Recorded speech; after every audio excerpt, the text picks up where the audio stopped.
ನಮಸ್ತೆ, ನನ್ನ ಹೆಸರು ನಂದೀಶ್ ಅಂತ ಹೇಳ್ಬಿಟ್ಟು. ನಮ್ಮದು ಬಂದು ಬ್ಯಾಟ್ರನಹಳ್ಳಿ, ಮಾಲೂರು ತಾಲೂಕು, ಟೇಕಲ್ ಹೋಬಳಿ, ಅರಳೇರಿ ಪೋಸ್ಟು. ಇಲ್ಲಿ ನಾವು 3 ಸ್ಟೇಜಲ್ಲಿ ಕ್ಯಾಪ್ಸಿಕಮ್ ಮಾಡಿದ್ದೀವಿ. ಅಲ್ಲಿ ಮೊದಲು ಹೇಳಿದಾಗೆ ಸ್ಟೇಜ್ 1, ಸ್ಟೇಜ್ 2, 6 ಮಂತ್ಸ್ ಪ್ಲಾಂಟೇಷನ್ ಒಂದಿದೆ, 3 ಮಂತ್ಸ್ ಪ್ಲಾಂಟೇಷನ್ ಒಂದು ಸ್ಟೇಜ್ ಇದೆ. ಇದು ಬಂದು 1 ಮಂತ್ 20 ಡೇಸ್ದು. ಅಲ್ಲೆಲ್ಲನೂ ಬೆಡ್ ಹಾಕಿದ್ದೀವಿ. ಓಪನ್ ಫೀಲ್ಡ್ ಸೆಂಟ್ರಲ್ ಬಂದು ಓಪನ್ ಫೀಲ್ಡ್ ಬಿಟ್ಟಿದ್ದೀವಿ. ಕಳೆ ಏನು ಮಾಡಿದ್ರೆ ನಿಯಂತ್ರಣ ಮಾಡೋಕ್ಕಾಗ್ತಾಯಿಲ್ಲ. ನಾವು ಕಳೆ ನಾಶಕಗಳು ಯಾವುದೇ ಸಿಂಪರಣೆ ಮಾಡ್ತಾಯಿಲ್ಲ.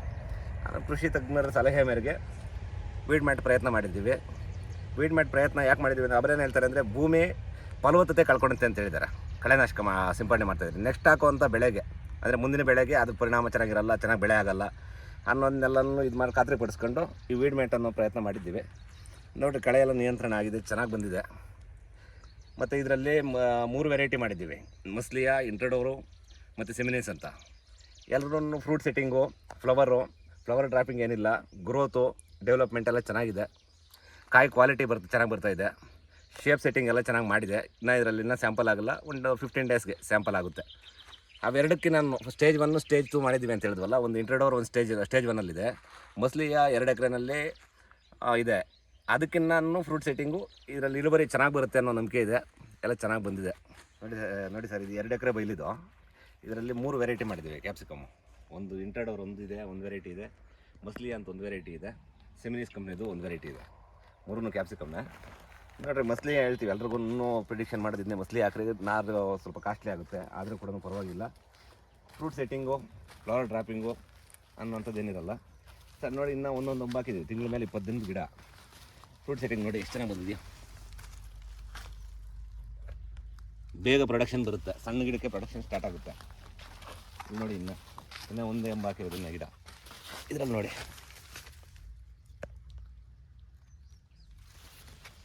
ಇದೆಲ್ಲ ಒಂದು 15 ಡೇಸ್ಗೆ ಹಾರ್ವೆಸ್ಟಿಂಗ್ ಬರುತ್ತೆ.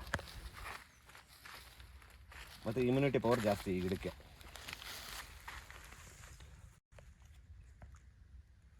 ಸೈಜು, ಕ್ವಾಲಿಟಿ, ಕಲರು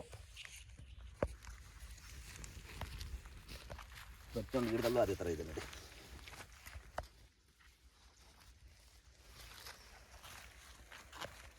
ಮತ್ತು ವೀಡ್ ಮ್ಯಾಟ್ ಹಾಕಿದ್ದೀವಿ ಕಳೆ ನಿಯಂತ್ರಣಕ್ಕೆ ಅಂತ. ಎಲ್ಲ ಕಳೆ ಔಷಧಿ ಆ ಥರ ಹೊಡೆದು ಭೂಮಿನ ಕೆಡಿಸ್ತಾರೆ. ಈ ವೀಡ್ ಮ್ಯಾಟ್ ಹಾಕೋದ್ರಿಂದ ಭೂಮಿ ಏನು ಕೆಡಲ್ಲ.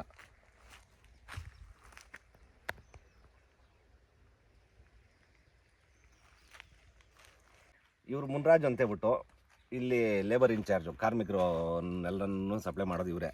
ಈ ತೋಟಕ್ಕೆ ಏನು ಬಂತು ಎಲ್ಲ ಮೇಲ್ವಿಚಾರಕರು ಇವರೇ. ಏನೇನು ಸಿಂಪರಣೆ ಮಾಡಬೇಕು, ಏನೇನು ಔಷಧಿಗಳು ಬಿಡಬೇಕು, ಮತ್ತು ಏನೇನು ಡ್ರಿಂಚಿಂಗ್ ಏನಿರುತ್ತೆ, ಮತ್ತು ಸಪ್ಲಿಮೆಂಟ್ಸ್ ಏನಿರುತ್ತೆ ಅಂದರೆ ಎಲ್ಲ ಇನ್ಚಾರ್ಜ್ ಇವರೇ ಅವರು. ಮುರಾಜ್ ಅವರೇ, ನೀರಿನ ಸಪ್ಲೈ ದಿನಕ್ಕೆ ಎಷ್ಟು ನಿಮಿಷ ಬಿಡ್ತೀರಾ ಇದಕ್ಕೆ? ಒಂದು ಅರ್ಧ ಅವರ್ ಬಿಡ್ತೀರಿ ಸರ್. ಬೆಳಗ್ಗೆನ ಸಂಜೆನ? ಬೆಳಿಗ್ಗೆ ಅರ್ಧ ಅವರು, ಸಂಜೆ ಒಂದು 15-20 ನಿಮಿಷ ಬಿಡ್ತೀರಿ. ಸಾಕಾಗುತ್ತೆ? ಅಷ್ಟೇ ಸಾಕಾಗುತ್ತೆ ಸರ್. ಮತ್ತು ಔಷಧಿ ಸಿಂಪರಣೆ ಎಷ್ಟು ದಿನಕ್ಕೆ ಒಂದ್ಸತಿ ಮಾಡ್ತೀರಿ? ಔಷಧಿ ಬಂದು ವಾರಕ್ಕೆ ಒಂದು ಟೈಮ್ ಸರ್.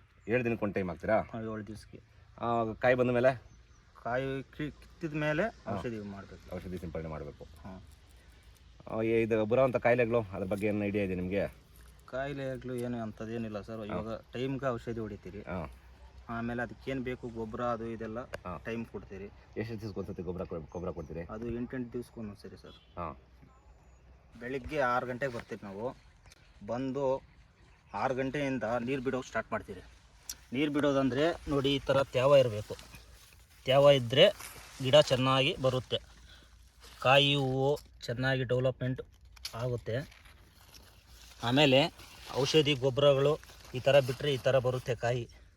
ಇದನ್ನು ಒಂದು ತಿಂಗಳ ಮೇಲೆ ಇನ್ನೂ ಒಂದು ತಿಂಗಳ ಮೇಲೆ 20 ದಿವಸ ಆಗಿದೆ. ಇನ್ನೂ ಒಂದೇ ಅಂಬು ಕಟ್ಟಿರೋದು, ಒಂದೇ ಸ್ಟೆಪ್ಪು. ನಾವು ಒಂದು 4 ಜನ ಇದ್ದೀರಿ ಇದಕ್ಕೆ. ಒಬ್ಬರು ನಾಗರಾಜು, ಇನ್ನೊಬ್ಬರು ಕಾರ್ತಿಕ್, ಇನ್ನೊಬ್ಬರು ಕೃಷ್ಣ ಅಂತ. ಒಬ್ಬೊಬ್ಬರು ಒಂದೊಂದು ಕೆಲಸ ಮಾಡ್ತೀರಿ. ಒಬ್ಬರು ನೀರುಗಳು ಬಿಡೋದು, ಒಬ್ಬರು ಆಳುಗಳು ನೋಡ್ಕೊತಾರೆ. ಆಮೇಲೆ ಔಷಧಿ ಗೊಬ್ಬರಗಳೆಲ್ಲ ಬಿಡಬೇಕಾದ್ರೆ ಎಲ್ಲ ಸೇರಿ ಹಂಚ್ಕೊಂಡು ಗೊಬ್ಬರಗಳು ಔಷಧಿಗಳು ಮಾಡ್ತೀವಿ ಕೆಲಸ. ಅಲ್ಲೇ ಮೇನು ಡಿಸೀಸ್ ಅಂತಂದರೆ ನ್ಯಾಚುರಲ್ ಬರೋದು ಕಾಯಿ ಕೊರಕ ಅಂಥದಕ್ಕೆ ಎಲ್ಲ ಬೆಳೆಗಳಿಗೂ ಬರುತ್ತೆ. ಇದರಲ್ಲಿ ಟ್ರಿಪ್ಸ್ ಅನ್ನೋದು ಜಾಸ್ತಿ. ಕಾಯಿನ ಶೇಪ್ನೇ ಕೆಡಿಸುತ್ತೆ, ಗೆರೆಗಳು ಬಂದ್ಬಿಡುತ್ತೆ, ಕಾಯಿ ಡೆವಲಪ್ಮೆಂಟ್ ಇರಲ್ಲ, ಈ ರೀತಿ ಅಂಥದ್ದು. ಅದು ಕಂಪಲ್ಸರಿ 4 ದಿನಕ್ಕೊಂದು ಸ್ಪ್ರೇ ಹಾಕಲೇಬೇಕು. ಯಾವ ರೈತರು ಅಷ್ಟೇ 4 ದಿನಕ್ಕೊಂದು ಸ್ಪ್ರೇ ಮಾಡಿ ಕಂಟ್ರೋಲಲ್ಲಿ ಇಟ್ಕೊಂಡ್ರೆ ಮಾತ್ರ ತೋಟ ಚೆನ್ನಾಗಿರುತ್ತೆ. ಅದು 2 ದಿನ ಲೇಟು ಅಂತ ಕೂಡ ಆ ಟ್ರಿಪ್ಸ್ ಹೂನಲ್ಲಿ ಸೇರುತ್ತೆ. ಸಣ್ಣ ಪಿಂದೆನಲ್ಲೇ ಅಂದರೆ ಹೂನಲ್ಲೇ ಕೆಡಿಸ್ಬಿಡ್ತು ಅಂತಂದರೆ ಕಾಯಿ ಶೇಪ್ ಬರೋಕ್ಕೆ ಚಾನ್ಸೇ ಇರಲ್ಲ, ಅಂದರೆ ಗರ್ಭದೊಳಗೆ ಕೆಡಿಸುತ್ತೆ ಅಂತ. ಆದ್ದರಿಂದ ನೀವು 4 ದಿನ ಕಂಪಲ್ಸರಿ ಸ್ಪ್ರೇ ಮಾಡಬೇಕು. ಆ ಸ್ಪ್ರೇಯಿಂದನೇ ಗಿಡದ ಗುಣಮಟ್ಟ, ಕಾಯಿ ಗುಣಮಟ್ಟ ಎಲ್ಲ ಕಾಪಾಡ್ಕೊಳಕ್ಕಾಗೋದು. ನೋಡಿ, ಈ ಬೆಳೆ ಗಮ್ ಶೀಟ್ ಹಾಕೋದು ಜಾಸ್ತಿ ಇಂಪಾರ್ಟೆಂಟು. ಕೀಟನಾಶಕ ಎಷ್ಟು ಹೊಡಿತೀವೋ ಗಮ್ ಶೀಟು ಅದರದೇ ಆದಂಥ ಮಹತ್ವದ ಪಾತ್ರ ವಹಿಸುತ್ತೆ. ನೀವು ಕ್ಲೋಸರಾಗಿ ಗಮನಿಸ್ಬೋದು, ಎಷ್ಟೋ ವಿಧವಾದ ಕೀಟಗಳು ಅದೆಲ್ಲ ಗಿಡದ ಮೇಲೆ ಕೂತ್ಕೊಂಡು ಗಿಡನ ಹಾಳು ಮಾಡುವಂಥ ಕೀಟಗಳೆಲ್ಲ ಗಮ್ ಶೀಟಿಗೆ ಮೆತ್ಕೊಂಡಿವೆ. ಇದರಲ್ಲಿ 2 ವೆರೈಟಿ ಬರುತ್ತೆ, ಒಂದು ಬ್ಲೂ ಕಲರು, ಎಲ್ಲ ಗಮ್ಮೆಲ್ಲ ಸೇಮೆ, ಮತ್ತು ಯೆಲ್ಲೋ ಕಲರು. ಎರಡು ಕೂಡ ಟಿಪ್ಸ್ಗೆ ಮತ್ತು ಫ್ಲೈಸ್ಗೆ ಕಂಟ್ರೋಲಿಂಗ್ ಅಂತೇಳ್ಬಿಟ್ಟು ಹಾಕಿದ್ದೀವಿ. ಅದಕ್ಕೆ ಚೆನ್ನಾಗಿ ಕೆಲಸ ಮಾಡಿದೆ. ನೋಡಿ, ಅದ್ರ ಮೇಲೆ ಮೆತ್ಕೊಂಡಿರೋದೇ ಸಾಕ್ಷಿ. ನೋಡಿ, ಕ್ಯಾಪ್ಸಿಕಮ್ ಗಮ್ ಕಟ್ತಾ ಇದ್ದಾರೆ. ಈ ಸ್ಟೇಜ್ ಮೊದಲೇ ಇನ್ನೂ ಒಂದು ವಾರದ ಮೊದಲೇ ಕಟ್ಸ್ಬೇಕಾಗಿತ್ತು, ಲೇಬರ್ ಪ್ರಾಬ್ಲಮಿಂದ ಕಟ್ಸೋಕ್ಕಾಗಿಲ್ಲ. ಈ ಟೈಮ್ ಕರೆಕ್ಟಾಗಿದೆ. ಈ ಎಮ್ಮು ಕಟ್ಟೋದ್ರಿಂದ ಕಾಯ್ತು ಗಿಡ ಹೊಲ್ಕೊಳೋದು, ರೆಂಬೆ ಕಟ್ಟಾಗೋದು ಅಂಥದ್ದೇನಿರಲ್ಲ. Correct ಸ್ಟೇಜ್ಗೆ M ಕಟ್ಕೊಬೇಕಾಗುತ್ತೆ.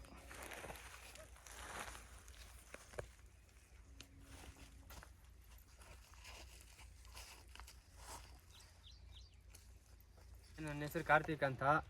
ಇವರು ಮುನ್ರಾಜು ನಮ್ಮ ಮ್ಯಾನೇಜರು, ಇವರು ಕೃಷ್ಣಮೂರ್ತಿ ನಮ್ಮ ದೋಸ್ತು.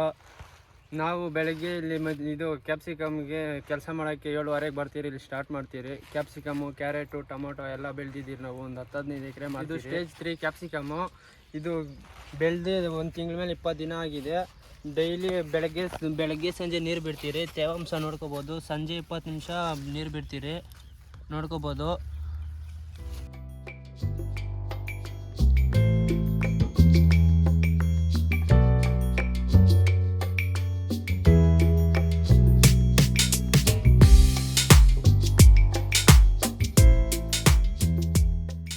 ನೋಡಿ, ಇದು ವೀಡ್ ಮೇಟ್ ಬಂದು ನಾಗರಬಾವಿನಲ್ಲಿ ಪುಟ್ಟಸ್ವಾಮಿ ಅವ್ರದ್ದು ಫ್ಯಾಕ್ಟ್ರಿ ಇದೆ, ಅವ್ರ ಹತ್ರ ತಗೊಂಡಿದ್ದೀವಿ. 1 ಎಕರೆಗೆ 50,000 ರಿಂದ 55,000 ರೂಪಾಯಿ ಖರ್ಚು ಬರುತ್ತೆ.